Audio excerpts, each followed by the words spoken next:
বৰপেটাত চেমনীয়া ভলীবল খেল প্ৰতিযোগিতা অসমত ক্ৰমাৎ হেৰাই যাব ধৰা ভলীবল খেলৰ প্ৰচাৰ আৰু প্ৰসাৰৰ লক্ষ্যৰে বৰপেটাত আজি অনুষ্ঠিত হয় চেমনীয়া ভলীবল খেল প্ৰতিযোগিতা।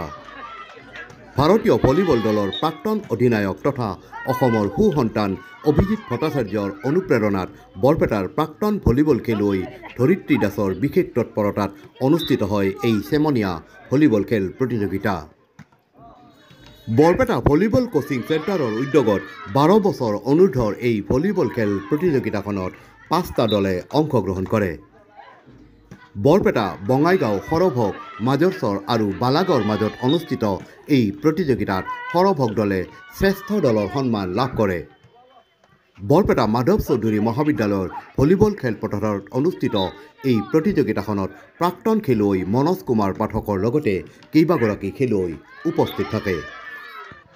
আজি প্ৰথম বৰপেটাৰ লীগখন আৰম্ভ হৈছিল আৰু বৰপেটাৰ লগত 4টা টিম হেৰি হৈ আছিল।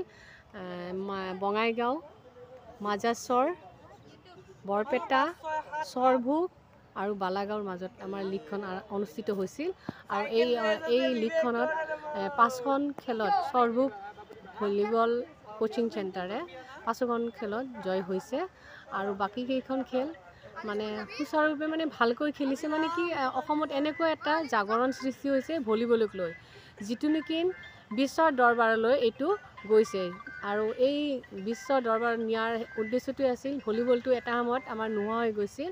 গতিকে আমাৰ অসমৰ সুসন্তান অভিজিত ভট্টাচাৰ্য প্ৰাক্তন এছিয়ান গেমছৰ কেপ্টেইন, ভাৰতৰ কেপ্টেইন আছিল। তেওঁ যিটো এটা মানে পদক্ষেপ লৈছে সেইটো নথৈ মানে ভাল এটা পদক্ষেপ লৈছে আৰু তাক লৈ আমি বৰপেটা ভলীবল কোচিং চেণ্টাৰটো আমি 2019ৰ পৰাই মই এইটো চেণ্টাৰ চলাই আছোঁ আৰু আমাৰ ইয়াৰে পৰাই বহুত মানে ল'ৰা ছোৱালী নেশ্যনেল খেলাৰ সুবিধাটো পাইছে আৰু মই ভাবোঁ যে ইয়াৰ পৰা আৰু নতুন প্ৰজন্মৰ ল'ৰা ছোৱালীয়ে মানে উৎসাহিত পাব আৰু ভলীবলটো খেলি বহুত ভাল পাব।